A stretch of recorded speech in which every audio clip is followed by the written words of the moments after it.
So I just finished reading The Ending Writes Itself by Evelyn Clarke, which is actually two authors, V.E. Schwab and Kat Clarke, sort of a tandem bicycle author sort of situation. It's a murder mystery book about a group of authors who are sort of down on their luck, mid-list authors who are brought together at the estate, the Scottish estate of this really famous author, like a James Patterson or something. And they're brought together because he has died, but no one knows it yet, and his final book hasn't been finished, and so these authors are sort of challenged to write the ending of the book, and whoever does will get like a massive publishing deal and all this stuff and really light their career up and etc. etc. It's very much like in that Agatha Christie mold of like a bunch of strangers come to a house on a secluded island and then slowly, bad things start happening. There are these big, almost archetypal characters. They each have their own distinct vibe, and in this book it's like literally mirrored by the genre that they write. There's a horror writer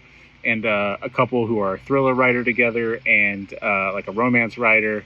Like you have these sort of archetypes, and the book kind of plays with like the stereotypes involved with that as well. But yeah, it's like a fun mystery where there's someone clearly doing some nefarious things on the island, and they have to figure out what's going on while also trying to win this like life-changing competition for the ending of this novel, right? And yeah, and in the most, fun way possible, hijinks ensue. I really, really enjoy the way this book is written. I love the characters. The twists are amazing. The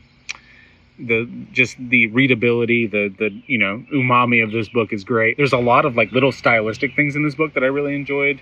There's like this habit of like cutting off words right at the end of chapters that I thought was really fun. There's a lot of jumping in time, which is a lot of fun. It was just overall a really well told, well thought out mystery, and I'm a sucker for a good mystery. The book also does like a really good job of digging into sort of the complicated nature of publishing and like the sort of unfairness that's in publishing, the sort of lack of ideas, the lack of risk, all the major publishers want to do is make money, and they're not willing to take chances on things. They want the same thing repackaged in different ways and things like that. Which is something that I feel very strongly about, and it was cool to see the book kind of take that apart and use it as sort of a plot framework. So that was a lot of fun. I've always liked V.E. Schwab. I really love Vicious, which is a sort of pseudo superhero book, supervillain book. I really enjoyed that book, and so this one was just as readable, just as craveable, with a really good twist and a lot of good sort of mini twists along the way. So yeah, read it, I guess, is my point. Especially if you like remote Scottish mansion mystery stories, which you should, if you don't. Oh, also, shout out to the cover of this book for just being incredible.